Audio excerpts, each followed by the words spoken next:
responsable yëpp yi nga xam ne ñoo nekk au niveau de la commune de Thiès ñoo dajaloo woote ce point de presse muy le DG Omar Diop mi ngi nii toog, le directeur de cabinet Demba Diouf mi ngi nii toog, madame la présidente Seynabou Ndiéguène mi ngi nii, le président docteur Ndiaye mi ngi nii, le directeur général Siré Dia yónnee na ay ndawam ak mbooloom aussi ñëw teew, Mamadou Fall mi ngi nii toog, moom ci boppam aussi démb dafa jóge Thiès, dafa nekkoon Thiès pendant 2 jours, moom moo tax ñëwul teew fii. Donc Lamine Ndiaye bu Nord mi ngi nii toog, ak aussi waa commission bi nga xam ne ñooy commission de suivi bu Benno Bokk Yaakaar, bien que APR moom mooy def bu commune bi moom mooy def conférence de presse bi, mais responsable yëpp ñoom Mati Ndiaye, ñoom Oumou Diath, ñoom Adji Diatta, Maymouna, pratiquement daal mën naa ne képp kuy responsable ci commune Thiès ñëw nga fii teew. damay nag def liiral leen déclaration bi en français, résumer ko en wolof et éventuellement nous mettre à la disposition des journalistes pour d'éventuelles questions. Le président de la République a pris la décision de mettre fin hier mardi aux fonctions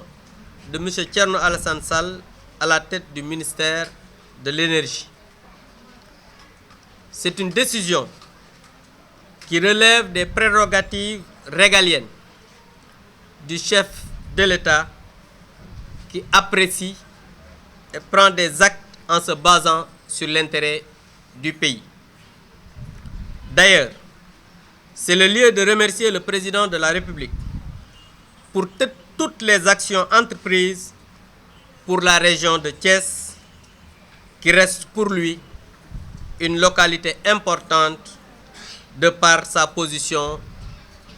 et sa spécificité. Nous le remercions en particulier d'avoir promu beaucoup de Thiessois au gouvernement, à l'Assemblée nationale, à des directions nationales et des présidences de conseils d'administration, entre autres. Pour autant, et maigre les péripéties de ces derniers jours,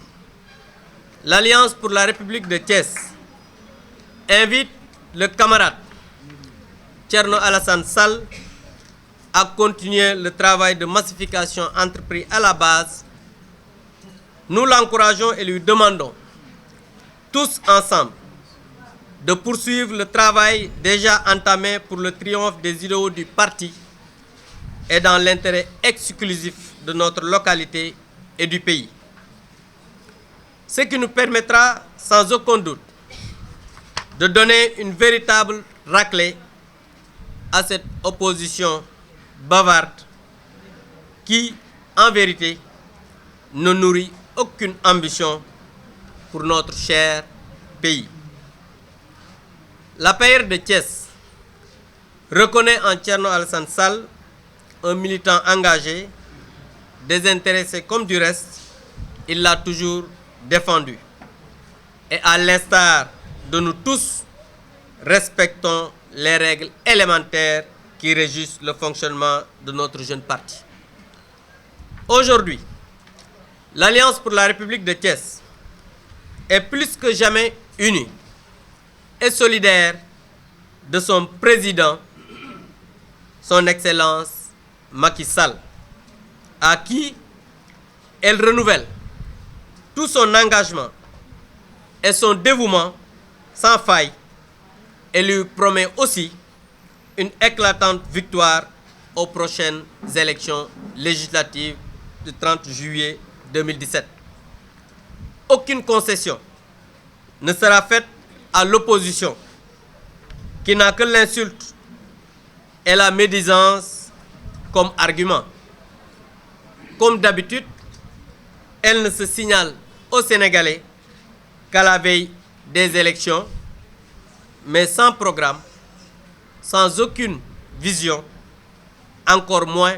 des projets structurants tendant à développer économiquement et socialement notre pays. Nous voudrions aussi préciser à l'endroit des populations thiessoises que depuis pas mal de temps, nous avons assisté à une situation désolante. Des conseillers qui ont été élus par les populations de Thiès qui ont bloqué le vote du budget de la municipalité. Ceci montre que ces conseillers n'ont aucune ambition pour les Thiessois. Ces conseillers n'ont aucune ambition pour cette ville.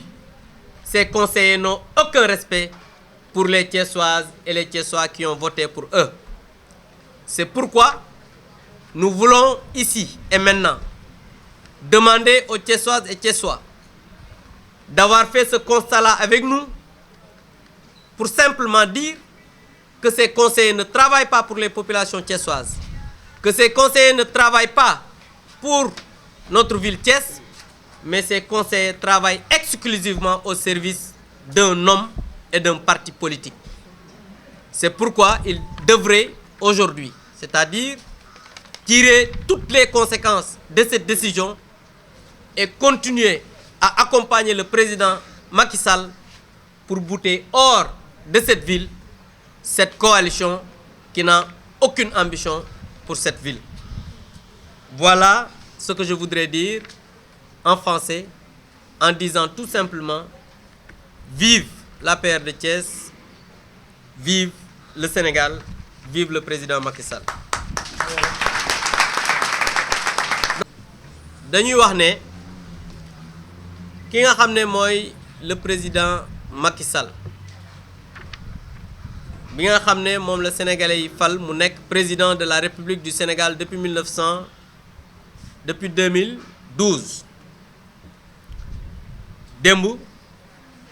dafa jël benn décret bi nga xamante ni moom rek la ko sénégalais yi may mu dakkal ki nga xam ne moo yoroon le ministère de l'énergie Thierno Alassane Sall dakkal la nga xam ne moom mooy ay fonctions yi mu amoon comme ministre de l'énergie loolu nag président de la république bi nga xam ne moom la sart ndey réew mi may mu mën a dogal ki nga xam ne mooy toog nekk ministre ak ki ko mënta nekk moom mooy apprécier mais seulement ci intérêt bi nga xam ne mooy intérêt Sénégal loolu foog ñu xamee ko noonu beneen bi mooy dañuy sant bu baax di gërëm président Macky Sall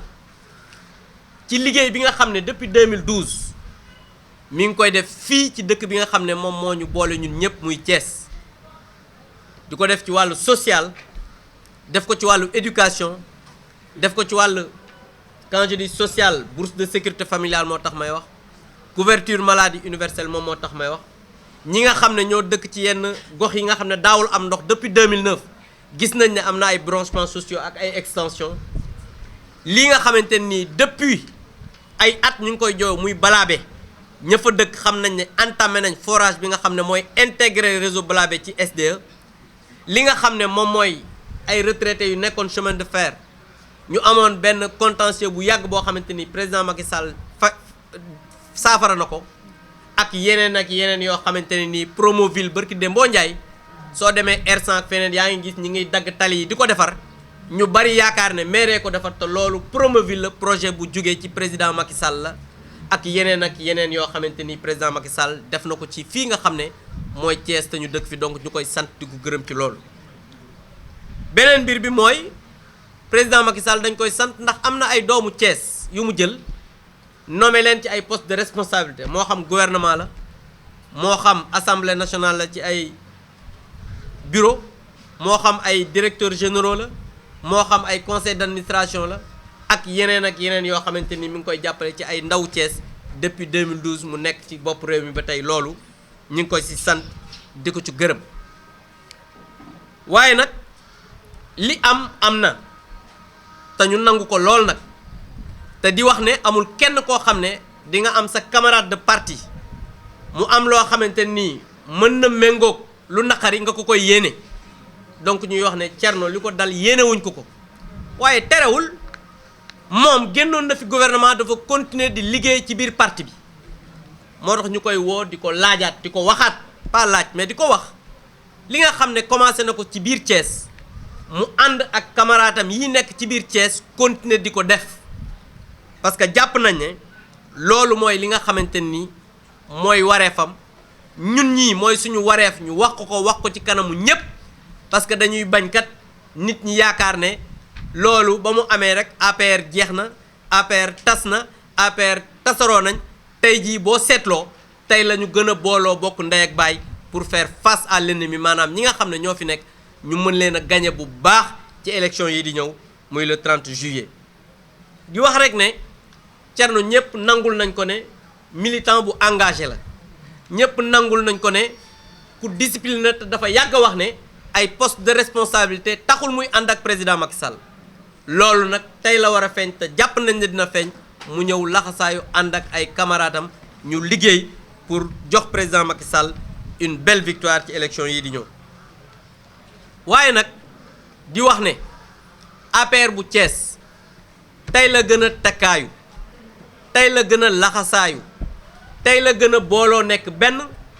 wane nag cofeelam bu wér ci ki nga xam ne mooy njiitu Sénégal nekk njiitu suñu parti nekk njiitu coalition Benno Bokk Yaakaar muy le président Macky Sall suñu takkaay tey la gën a dëgër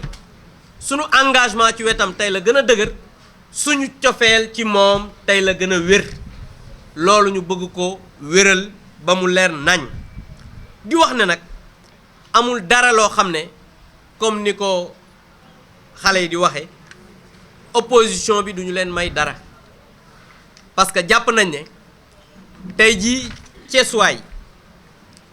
muy góor di jigéen di mag di ndaw xam nañ ne ñi nga xam ne ñoo yor communes yi nekk ci biir dëkk bi bëgguñu dëkk bi soxalu leen dëkk bi nekkul loo xam ne mooy seen yitte ndax nag ñépp gis nañ ci jamono yee ci ginnaaw ñu bloqué li nga xam ne mooy budget fonctionnement mairie ville te ku ne xam na ne mairie ville budget bi du budget Talla Sylla du budget Abdou Mbow du budget Demba du budget keneen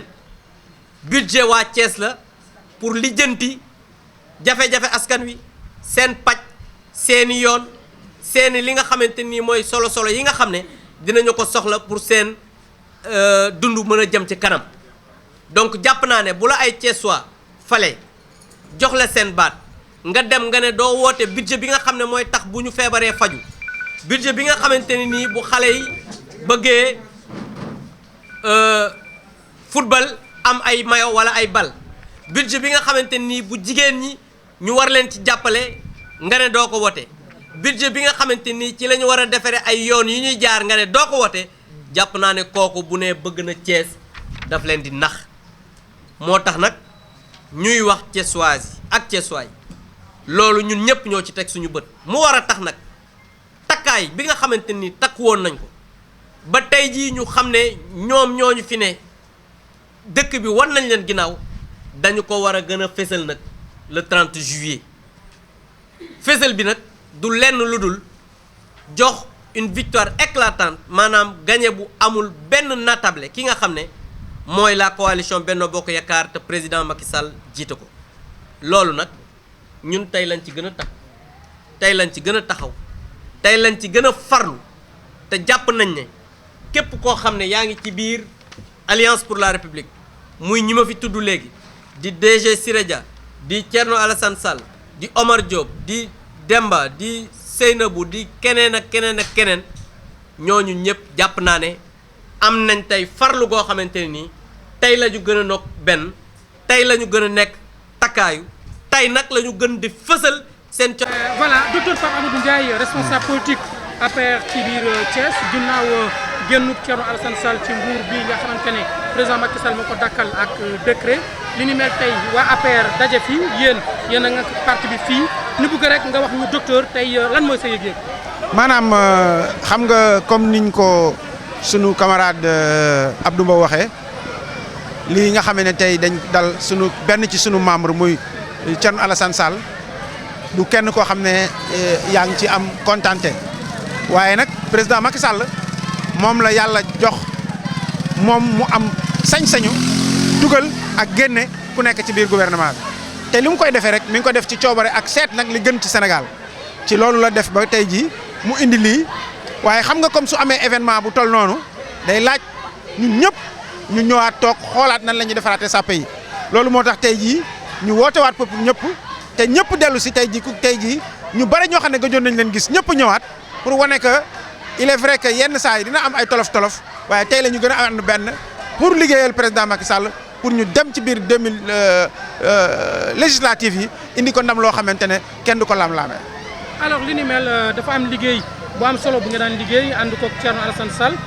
mu ne yow yaa nekk ci ginnaawam ndaxte yaa fi toog ci biir Thiès tey li Abdou Mbow wax maanaam woo bi ñu woo Thierno mu continuer liggéey massification bi mu doon def ci parti bi li ni mel lan nga ciy àddu. waaw maanaam loolu mu wax man ci loolu laa nekk parce que ku xam Thierno Alassane et ku xam tamit engagement am xam ne du moom poste moo ko yëkkati moom ñaxam la am xam-xamam la yor yàgg ci liggéey kon su ne tey dafa am loo xamante ne moo nekk président moo ko joxoon dindi ko tam dafay delluwaat ci base bi incha allah liggéey comme niñ ko àndee woon di liggéey moom mooy coordinateur dindee guñ ko ñu liggéey dem ba ci kanam ba incha allah li nga xamante ne moom mooy ndam li nga xam ne moom lañ bëgg ñu mën ko am parce que tamit président moom dafa am benn yëf boo xam ne moom moo ko moom mooy poste yi mais tamit am na leneen loo xam ne moom parti bi